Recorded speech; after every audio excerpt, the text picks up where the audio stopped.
Hello everybody, this is Malenga and welcome to my channel where we talk all things faith, life and personal development.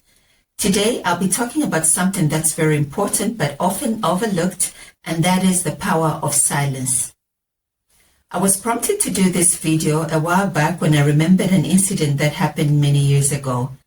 I met up with somebody at an event that I hadn't seen for a long time, and we chatted for a while. When I got home, something struck me about that conversation. I realized that I had shared what I'd been doing in their absence, what I was doing, and what my plans were. But looking back, I realized they hadn't shared anything. I didn't know what they'd been up to, what they were doing, or what they intended to do.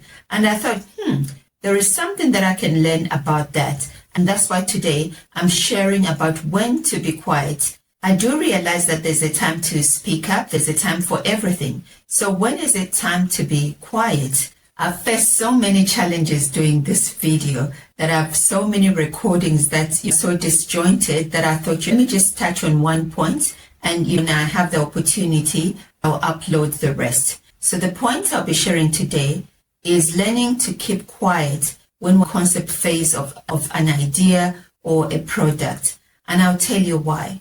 Ideas are very fragile. They're like a little seed that's germinating. I don't know if any of you have done gardening, or at least you have an idea about gardening.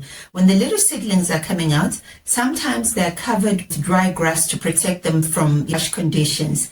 And I say harsh conditions because the sun isn't always harsh, the wind isn't harsh, but for those little plants, because they're in a fragile state, what mature plants can handle, they can handle.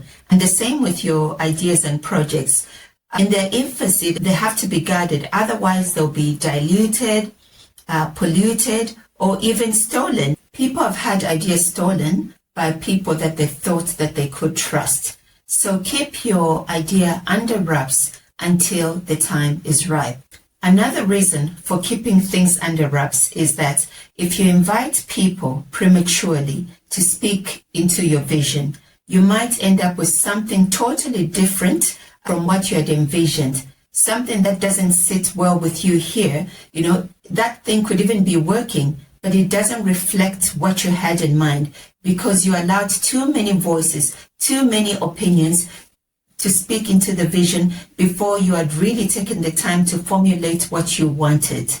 Keeping quiet will also protect you from the external pressures of sticking to an opinion or a direction that you initially thought was a good idea, but now having done further research, you don't think it's a good idea. You don't want people coming to you and saying, wow, I thought you said it was going to be like this, or I thought you said you're going to launch it in August. If you're doing it quietly, you're not under any pressure to do anything just because somebody says something different. When you've incubated your ideas and they've moved from here to here, you're very sure of what you want and what you don't want, what advice you take and you will not take. So I know there's a temptation to rush out and tell people, I'm going to do this, then I'm going to do this, but do yourself a favor and refrain from doing so. There's a right time for everything, and the time will come when you'll be able to showcase this idea of yours or this project.